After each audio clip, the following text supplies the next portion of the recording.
Numa corrida de revezamento, o último a entrar na pista é o mais rápido. É o chamado âncora da equipe, o que fica com a maior responsabilidade. Vem daí, e não de âncora de navio, o termo âncora usado no telejornalismo. Antes do meu convidado surgir, âncora de TV no Brasil só lia notícias. Em 1988, ele estreia na bancada do telejornal principal do SBT e consagra o bordão: "Isto é uma vergonha". Boris Casoy, bem-vindo. Obrigado pelo convite, Marcelo, telespectadores, boa noite. Prazer, muito prazer em estar aqui na TV Cultura, no Provocações. Provoque, Marcelo, provoque. É uma alegria, Boris. Vocês viram que chique que é o estúdio do Boris. Você vai saber tudo sobre a vida de youtuber dele. Aliás, você pode deixar os comentários aí no YouTube na hashtag Provoca. Ô, Boris, de onde veio, eu queria entender, essa sua segurança de pensar assim: olha, eu sou novato como âncora de TV, mas quer saber, eu vou dar minha opinião e as pessoas vão querer ouvir. Eu não tenho segurança nenhuma. As pessoas me dizem isso. As pessoas, de alguma maneira, confiam em mim. Não sei se é a minha imagem, um velhinho, às vezes parecido com o Papai Noel, e eu procuro inspirar confiança. Eu procuro ser justo, procuro ser correto. 60 e poucos anos não é brincadeira. Não. Isso é uma vergonha. Isso é uma vergonha. Isso é uma vergonha. E para o aumento... Antes da TV, você passou mais de uma década na Folha de São Paulo, onde você foi diretor de redação aos 36 anos. Não é muito jovem para mandar num monte de gente, não? Eu fui editor-chefe 2 vezes, uma aos 34 e outra aos 36. Fui muito mal na primeira experiência. Fiquei muito nervoso. Não é que eu era muito jovem, eu era inexperiente, tinha pouca rodagem. E aí eu pedi demissão, saí. Aí o Frias me telefonou: volta, volta, volta, e eu voltei. Eu voltei não para ser editor-chefe de novo, não para ser editor-chefe. Eu voltei para fazer a coluna Painel, que era a minha grande paixão. E aí houve um incidente político gravíssimo envolvendo a Folha. Um cronista, o Lourenço Lourenço de de Aféria, Aféria.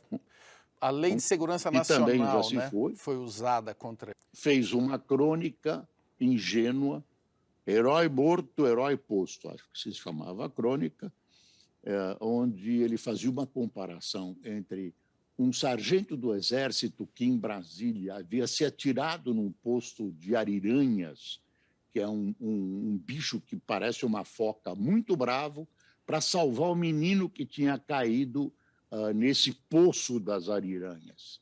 E ele salvou o menino, foi mordido pelas ariranhas e acabou morrendo da infecção provocada pelas mordidas.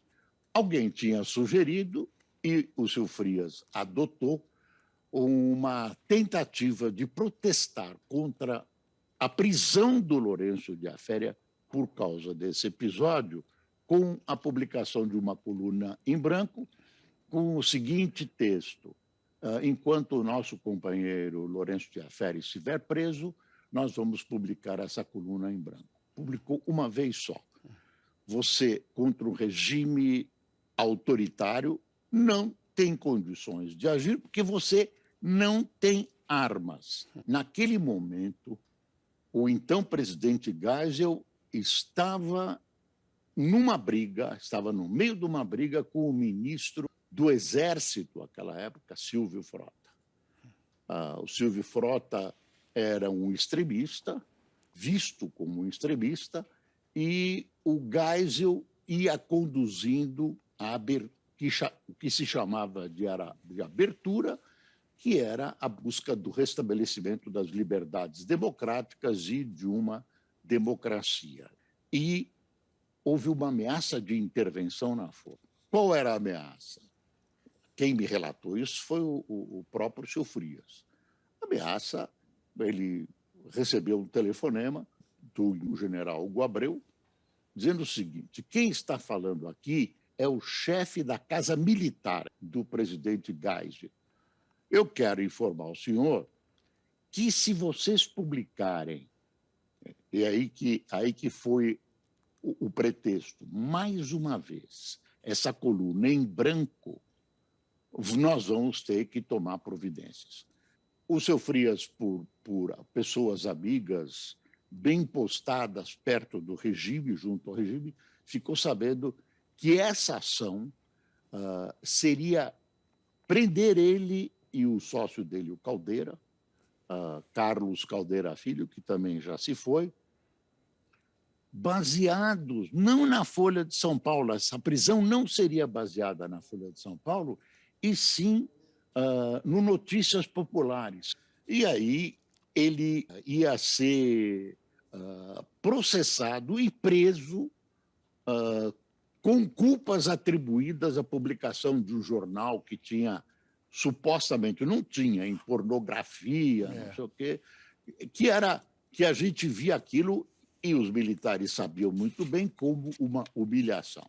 Recebi um telefonema do seu Frias, e aí ele me colocou a par do que estava acontecendo. Ele iria tirar o Cláudio Abramo, meu amigo, com quem eu tinha divergências ideológicas, mas tinha uma união fraterna de caráter e de métodos de trabalho. Ele se sentiu obrigado a tirar o Cláudio Abramo, a tomar uma série de outras providências de recuos do jornal para ver se salvava, porque um jornal que fosse submetido àquilo, a esses problemas, com o dono preso, e o jornal suspenso, a Folha seria suspensa. Então, era o fim da Folha de São Paulo. Então, e ele me fez um apelo, ele estava chorando, ele depois desmentia isso, ele era da geração que achava que o homem não chora, e me convocou para assumir a direção de redação. Assumi aquilo com preocupação, é claro, mas com tranquilidade profissional. Você foi colocado lá como diretor de redação para acalmar os militares? O Cláudio Abramo era um homem de esquerda, não pertencia a nenhum partido comunista, nada disso, ele era um homem de esquerda. Eu não era marcado como homem de esquerda, tinha sido acusado de ser do CCC, embora não fosse, pelo contrário, eu era contra o CCC. Comando de caça aos comunistas. Mas isso é um absurdo. Quer dizer, eu fui vítima da imprensa e isso até me ajudou. Sempre você vai buscar uma razão lá atrás. Me ajudou a tomar cuidado com a honra alheia. Eu fui bombardeado. Mas, Boris, podia ser pior. As pessoas podiam dizer que você era do CQC. O CQC era muito grave. O CQC era muito grave. Tanto que foi proibido. Não podemos entrar no Senado Federal. O senhor não acha isso um absurdo? Eu acho que tem que entrar. Se ele não perturba nós, por que não pode perturbar? Boris, eu quero esclarecer uma coisa com você. Você apoiou o golpe de 64 e depois se arrependeu. Por quê? Não, eu não me arrependi. Começo daí. Eu tinha 23 anos, então as minhas informações eram limitadas. Eu temia uma ditadura. O governo João Goulart era um governo fraco. A guerrilha não começou numa luta contra a ditadura, ela começou antes, ela foi planejada antes. Já havia o Julião com movimentos no Nordeste. Caiu um avião com planos que guerrilheiros brasileiros prepararam em Cuba. Quer dizer, tem toda uma comprovação que a guerrilha começou antes. E a guerrilha, esse é um outro engodo, a guerrilha não foi para combater a ditadura, foi para criar a sua própria ditadura, chinesa, albanesa, seja o que for. Queriam criar um regime comunista no Brasil. Não tenho dúvida nenhuma. Não adianta dizer que não, que era pela democracia. A luta da guerrilha... Bom, na sua opinião, era por uma ditadura? Era por uma ditadura do proletariado, por uma ditadura comunista. Nenhuma das guerrilhas queria democracia. Ô Boris, então você era um cara que tinha medo de comunistas? Tinha medo de totalitarismo. Apoiei 64. Eu imaginava que 64 ia ser um movimento rápido, um movimento que ia restaurar o processo democrático. O presidente Castelo Branco era um homem aparentemente cheio de virtudes. 2 anos depois, as coisas mudaram. Tinha sido marcada uma eleição, o Juscelino era candidato. Quer dizer, eu imaginava que o processo era um processo rápido, que ia evitar um regime comunista, e que as coisas iam se assentar dentro de um quadro democrático. Sabendo o que você sabe hoje e voltasse a 64, você apoiaria o golpe militar? Apoiaria, mas houve fatos que eu não apoiei e que eu condeno. Por exemplo, tortura. A tortura não é de maneira alguma admissível. A maneira como se combateu a guerrilha, a tortura, as prisões, isso é inadmissível. Eu conservo a opinião até hoje de que os militares que torturaram e mataram devem ser punidos e condenados e cumprir pena. Essa é a minha opinião. Se você me perguntar, você faria a experiência de novo? Voltando para aquela época, sim. Mas eu não acho ditadura a solução nem de nada. Solução de nada não resolveu os grandes problemas nacionais. Ô, chefe, sabe que horas que vai sair a próxima equipe aqui? Não. Não, sabe? 3 horas. 3 horas da tarde. Ah, então daqui a pouco deve estar saindo uma equipe. Eu vou ficar aqui esperando e vou seguir essa equipe para ver qual é a notícia que ela tem para me emprestar. Tinha jornalista que era contra o uso do telefone, do gravador e o computador quando ele chegou. Por que alguns dos nossos coleguinhas são contra a tecnologia? É muito gozado, Marcelo. É o seguinte, quando eu cheguei na redação, como eu era de fora, eu não entendi por que os jornalistas iam entrevistar alguém, pegavam uma lauda, que é onde você escrevia o teu texto, dobrava assim e anotava os garranchos. Chegava na redação, errava, sem querer, não conseguia ler aquela porcaria e tudo. E eu estranhei aquilo. Então, eu instituí,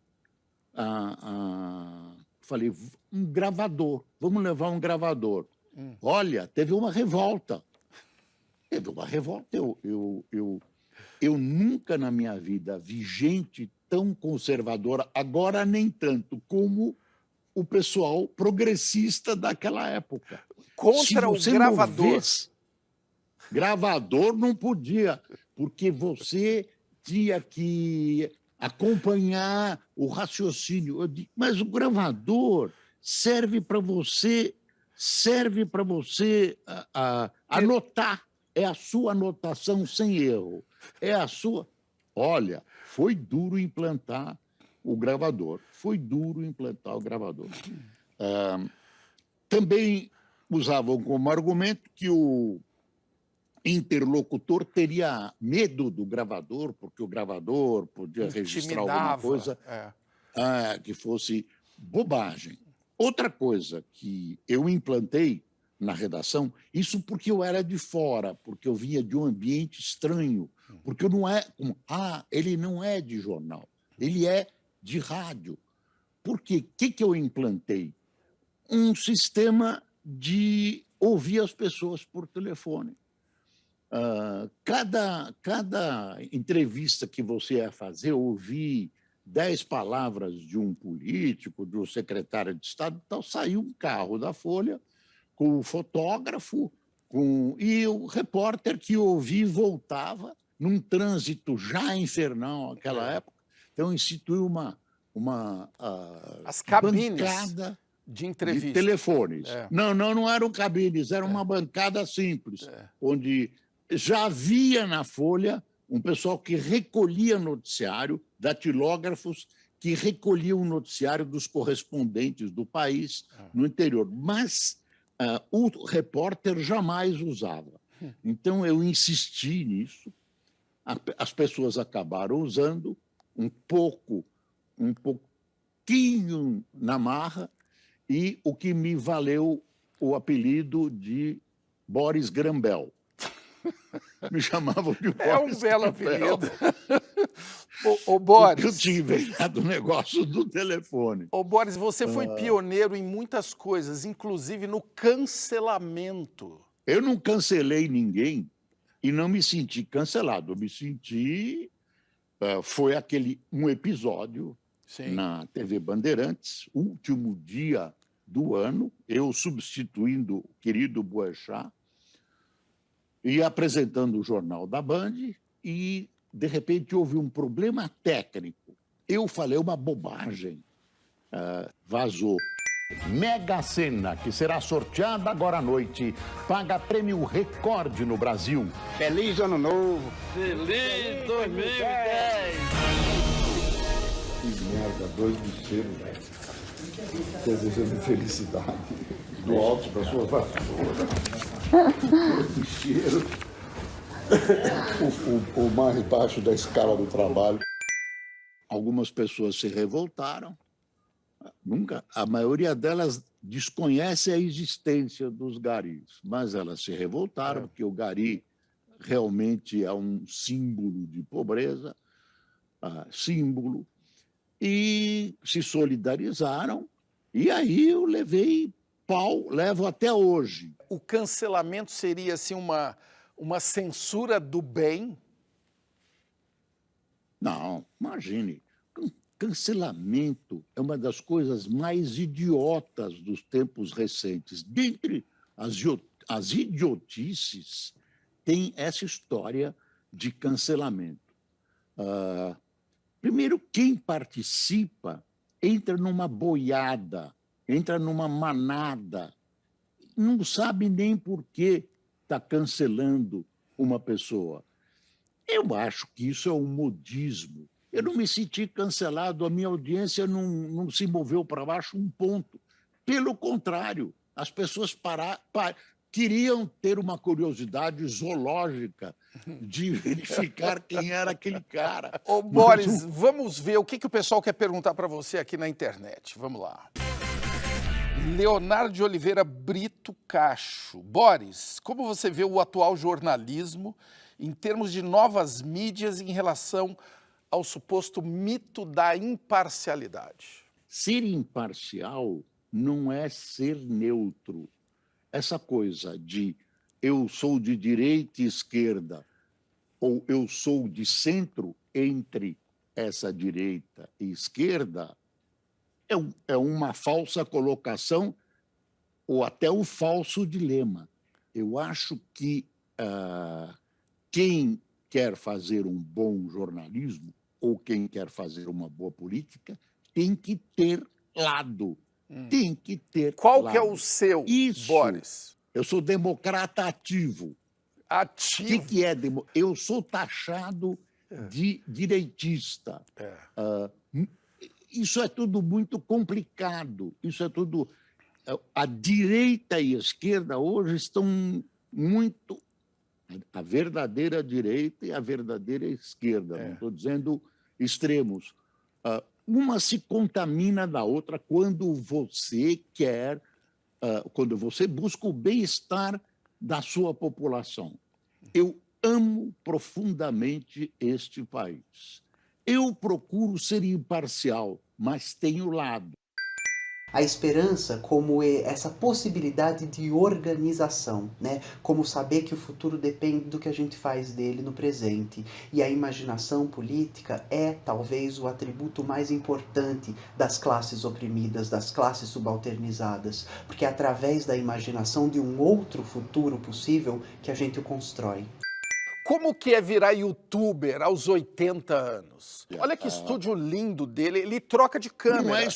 Não é estúdio, é meu escritório. Ah, humilde escritório. Deixa eu ver a mudança de câmera, como é que funciona. Ah, não, mas não pode ver tudo que a minha mesa aqui. Se você olha lá, ó, se você olhar a minha mesa, você muda de ideia. Olha a vaidade do youtuber.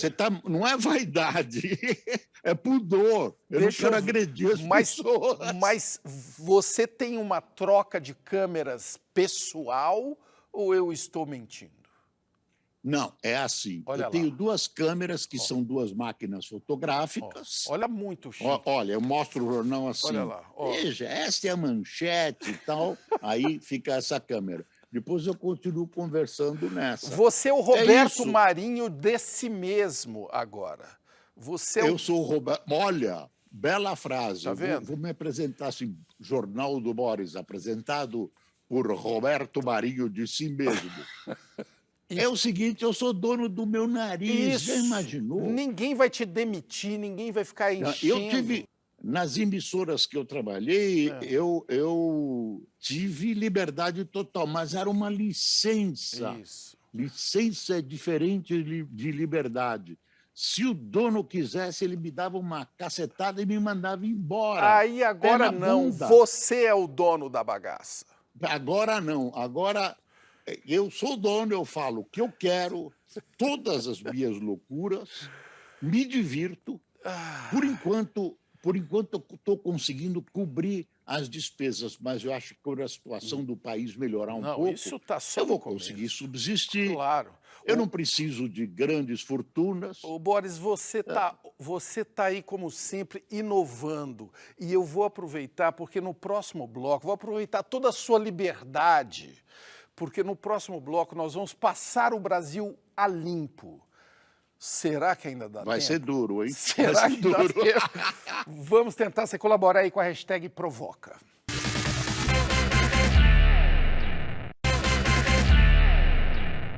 É preciso passar o Brasil a limpo.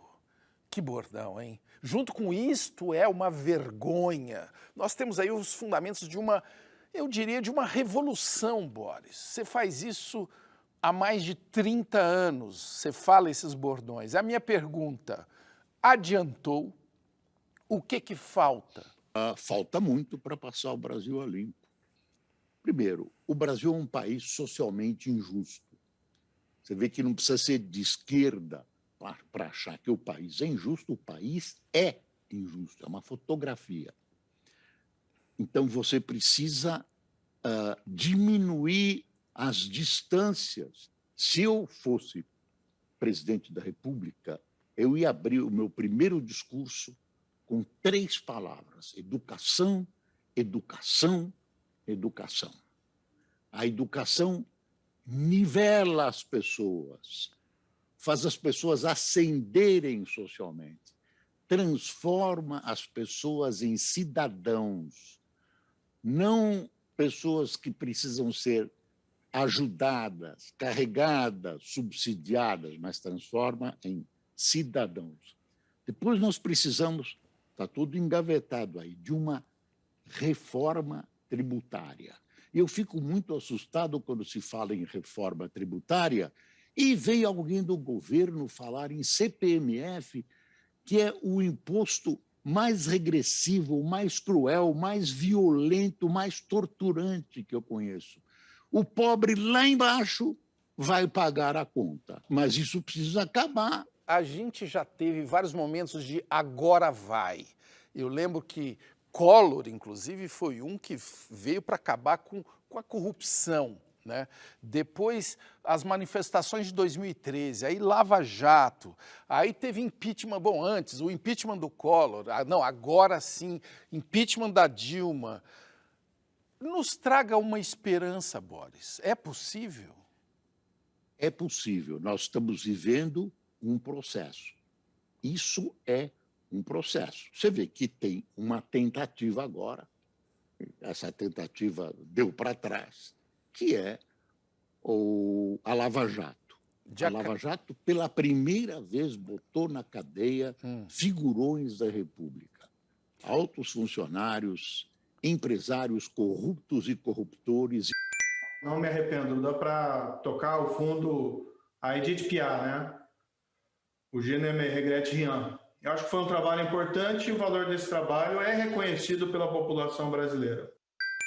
A Lava Jato é uma operação gigantesca, nós estamos falando aí de mais de 100 pessoas presas, 4 bilhões de reais que já voltaram.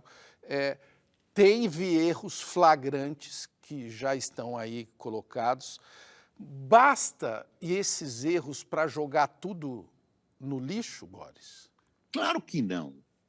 Meu Deus do céu, o Supremo carimbou as decisões, carimbou mais de uma vez, e, de repente, o Supremo vem e muda. Por quê? Vem e muda. Por quê?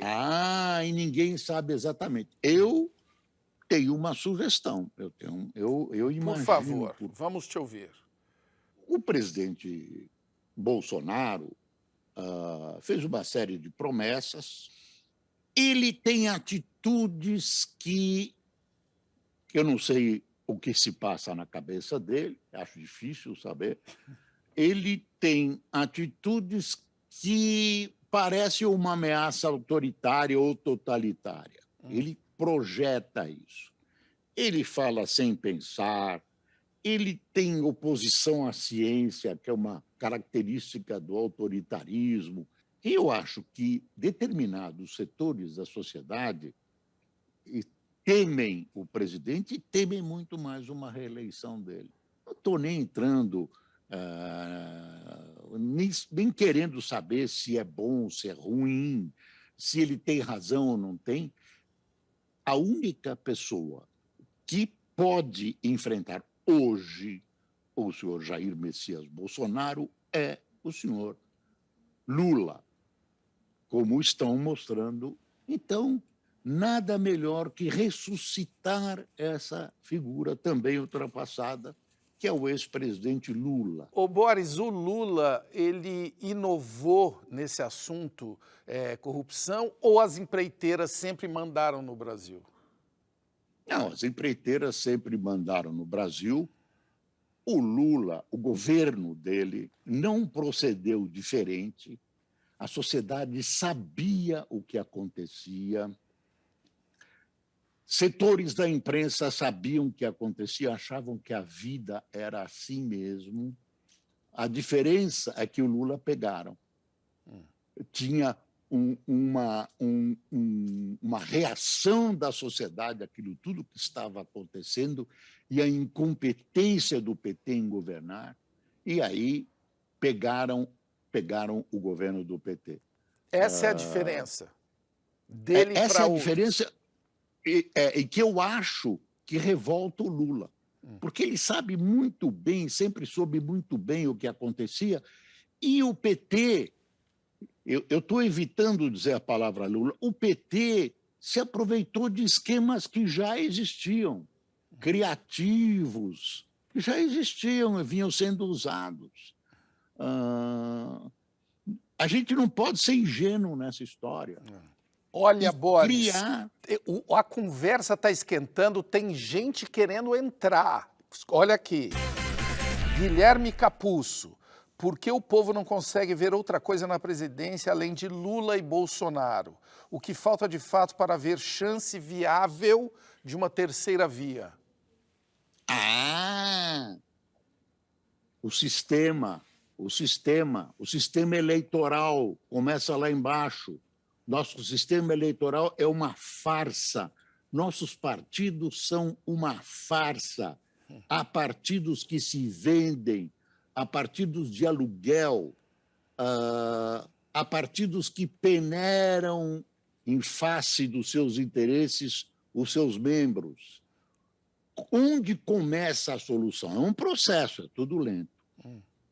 Melhorando a representação parlamentar e política. Como? voto distrital ou voto distrital misto. Você vota por distrito. O Brasil é um dos raros países do mundo, 2 ou 3, que tem esse sistema atual nosso. É um sistema... Eu sou totalmente a favor do voto distrital também, como você está falando. Mas eu quero, Boris, não sei se teremos tempo para esse voto. Eu quero saber o seguinte, a democracia está em perigo? Você vê no Bolsonaro um fruto, por exemplo, de um golpe de 64? Eu não vejo. É uma convicção minha. Pode ser que eu esteja errado. Eu não vejo. Eu vejo que ele quer afirmar seu poder. Eu vejo um homem que acabou presidente sem acreditar que o seria. Então, ele erra. A meu ver, ele erra. Enfim, ele tem concepções que ele precisava ampliar a visão dele. Olha, o Brasil está no limite. O pessoal fala que eu devo tomar providência. Eu estou aguardando o povo dar uma sinalização. Em janeiro de 2020, você disse que não havia elementos para impeachment do presidente. E agora? Pelo que eu vejo nesse momento, pelo que eu conheço, não há elementos de caráter jurídico para o impeachment do presidente.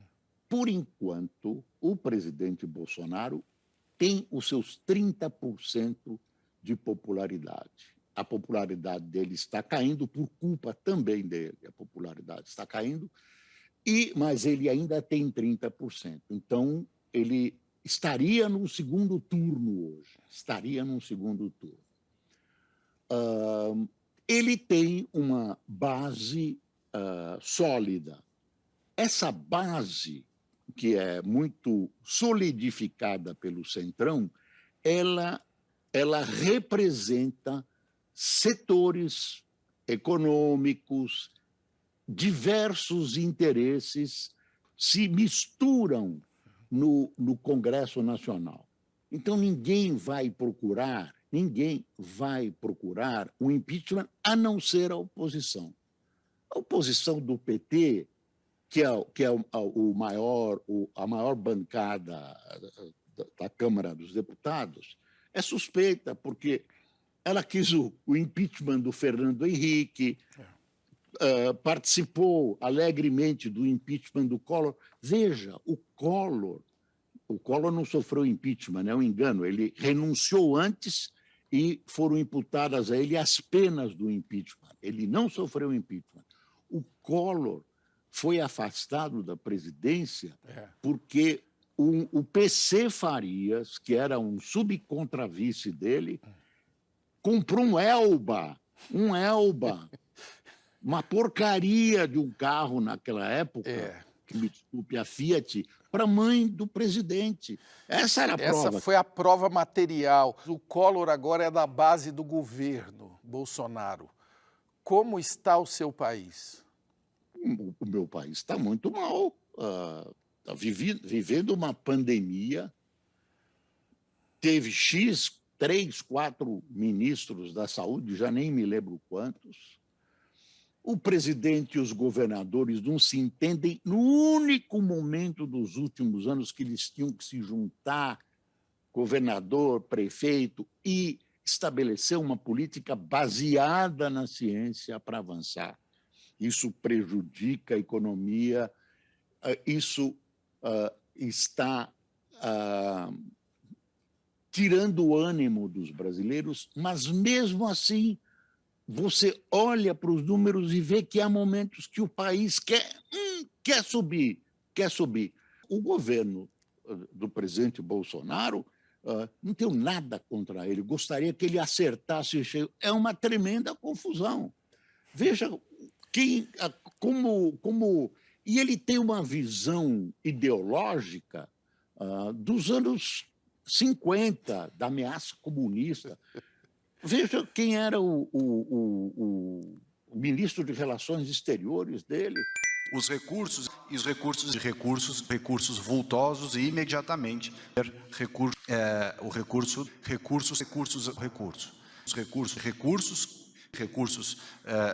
recursos. Obrigada.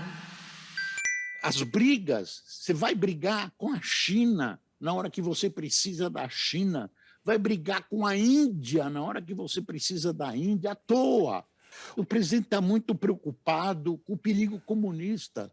Não tem nem mais nem a Coreia do Norte. Mas você já teve medo de comunista também, Boris Casoy. Mas eu tive medo de comunista quando era moda ter. Quando eles saiu de moda, criancinha, né? O comunismo fracassou. O palco onde tudo girava era a Guerra Fria. O Boris, aquela época não tinha celular. E o que eu vou fazer agora é invadir o celular do jornalista Boris Casoy para ver os fatos que estão lá dentro. Rádio Cultura. Minha música predileta, Concerto número 1 para piano e orquestra de Tchaikovsky. Larararara, lari.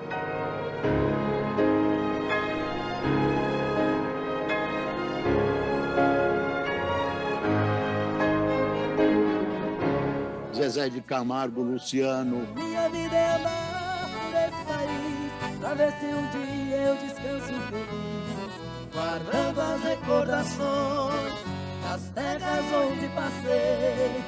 Biquíni Cavadão, aqui embaixo as coisas são diferentes.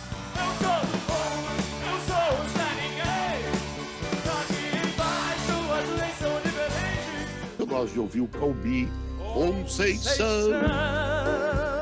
Eu me lembro muito bem, vivia no morro a sonhar com coisas que o morro não tem. O Boris Casoy, vocês estão vendo, é um cara papo reto e discreto na vida fora das câmeras. Mas este programa se chama Provoca, então me ajuda aí a arrancar algumas informações da vida privada de Boris, com a hashtag Provoca. A gente já volta.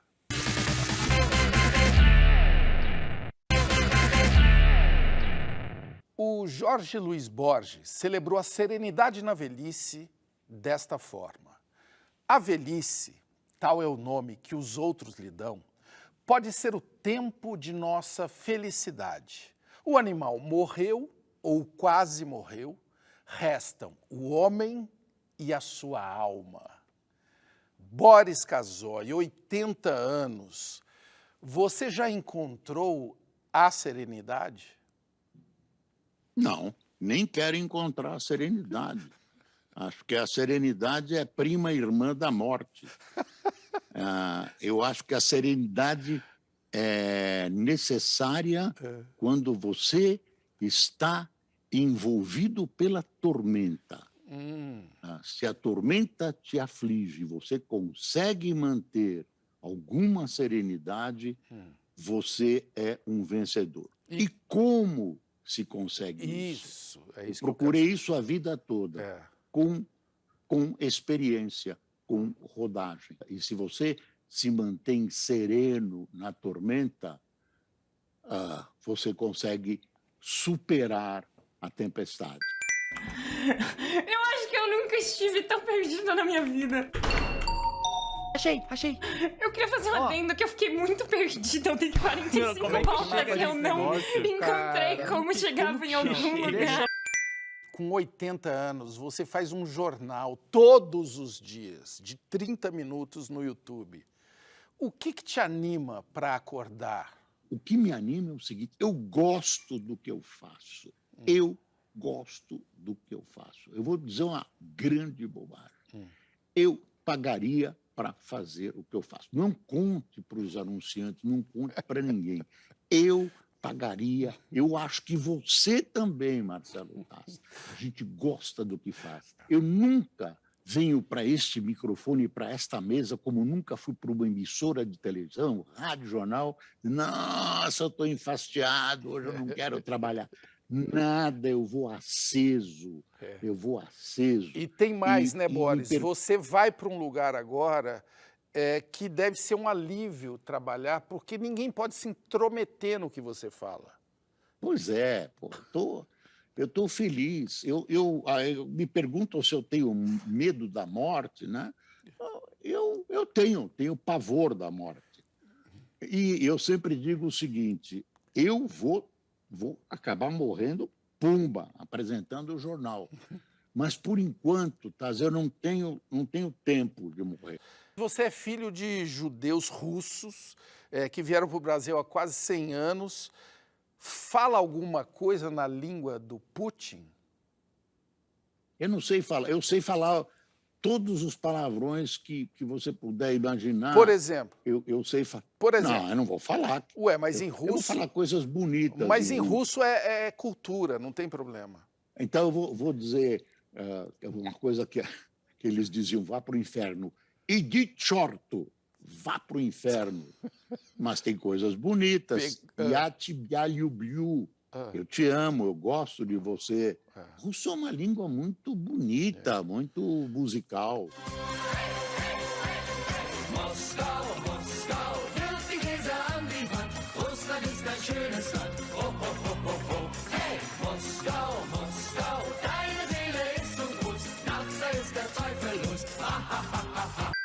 Quando eu nasci, é uma coisa que marcou a minha vida e marca.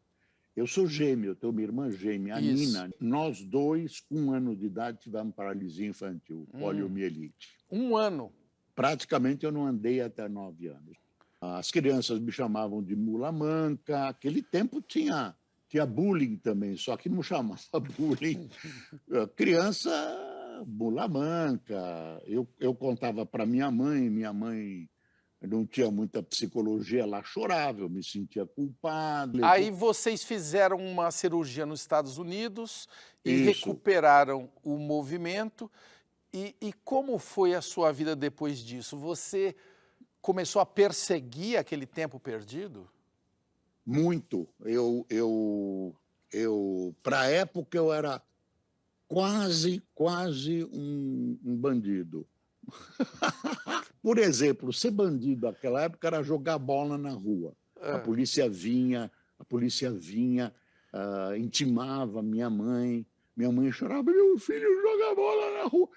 Imagine, hoje as mães pagariam para os filhos jogarem bola na rua. O que mais que você fez de errado, Boris?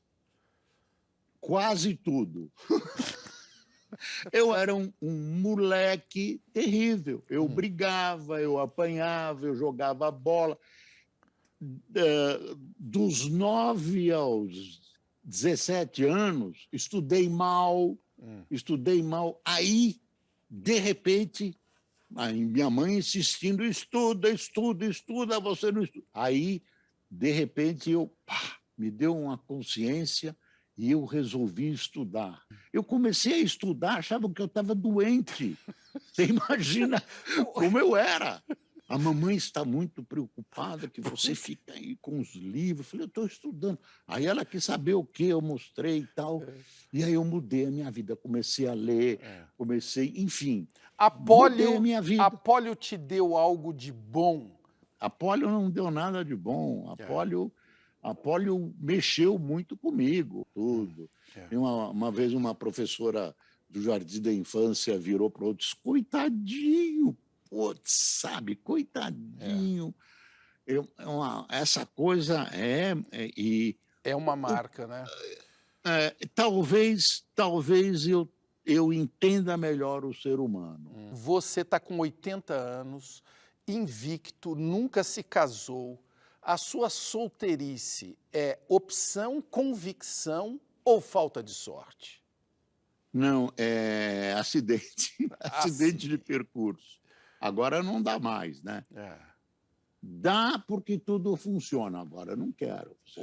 O amor sempre pode bater a porta, Boris. Eu nunca me apaixonei. Nunca? Eu nunca me apaixonei. Por quê, Boris? Você sabe me dizer por quê? Não sei. Não sei, deve ser um problema de cuca. Você nunca teve interesse em investigar isso? No meu tempo de garoto, a gente ouvia falar em psicólogo, e psicólogo era vinculado à loucura, era batata. Não existia essa visão dos meus pais, e pouca gente tinha essa visão de que você podia se resolver com a psicologia e tudo isso. Então, bye, já foi. O Boris, o senador Jorge Cajuru foi condenado à prisão por difamação, por ter dito que você é um pedófilo. Ainda cabe recurso, é bom deixar isso claro. Você pode falar os seus sentimentos em relação a esse processo? Bom, ele foi condenado, ele está sob júdice. Eu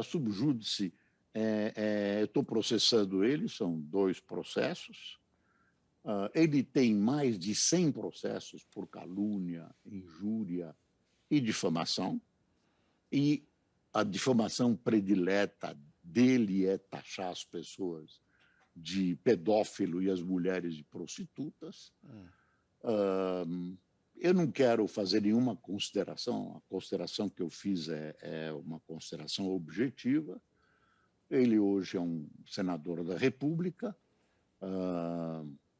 Enfim, eu estou usando instrumentos legais, não autoritários. Não mandei matar, nem quero bater, mas estou usando os instrumentos democráticos à minha disposição para processar. Não é ele a única pessoa que eu processei.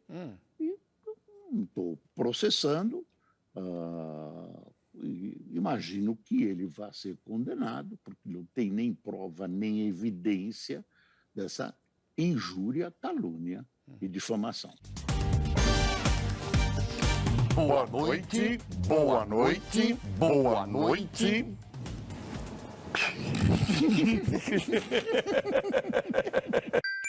Você tem um talento reconhecido de imitador, de políticos. Você tem um predileto?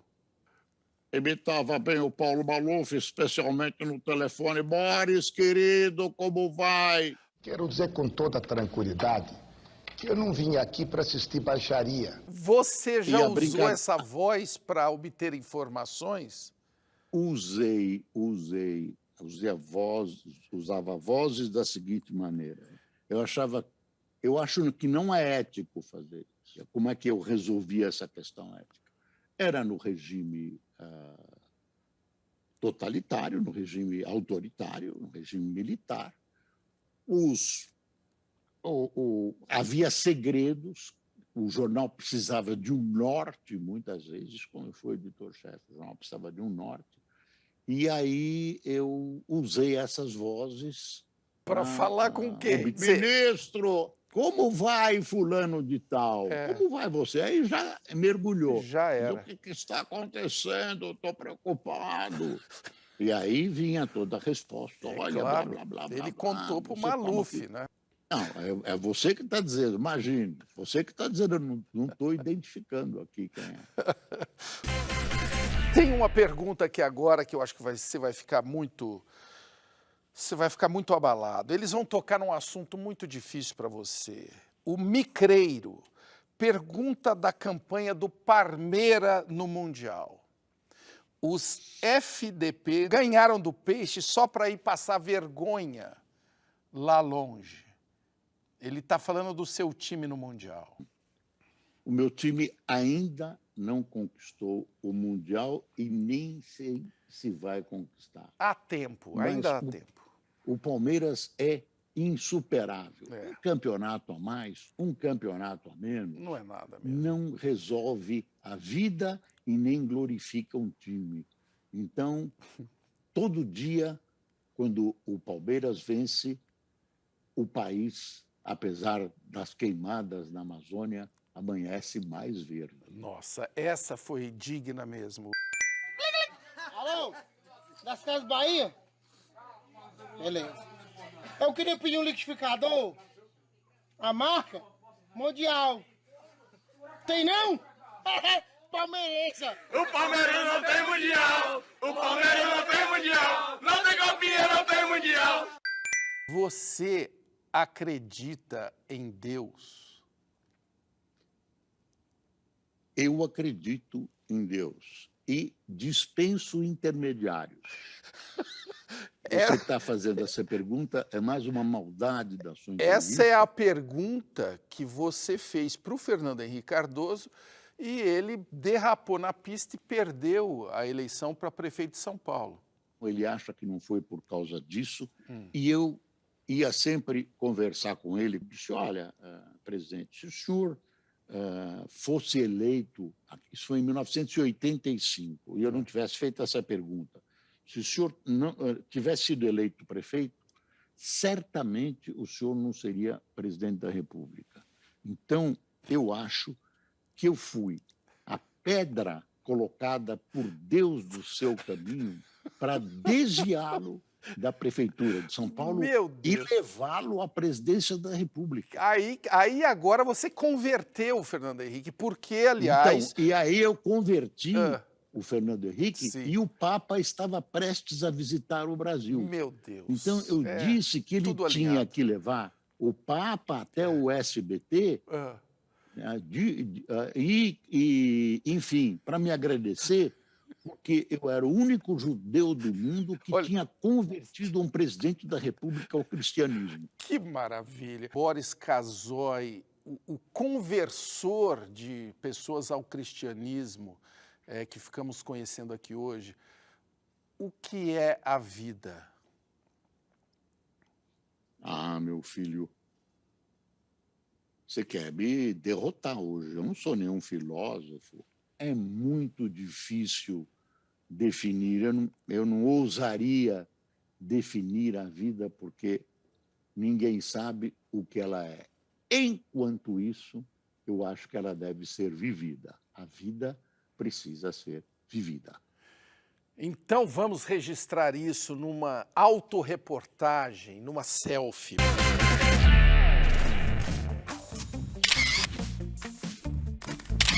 Que chique esse estúdio, hein? Ele é o próprio operador da televisão dele. Não, não. Não? Não, são duas pessoas, o Fernando e o Cássio. Ele tem a sua própria emissora. Eu sou, como se chamou? O Roberto Marinho de si mesmo. Valeu, Boris. Marinho. Muito obrigado, Taz. Sucesso, uma entrevista tão inteligente quão arqueológica. Você fez um trabalho arqueológico na minha alma e eu agradeço. Eu vou aí dar um like. Valeu. Valeu. Tchau, tchau.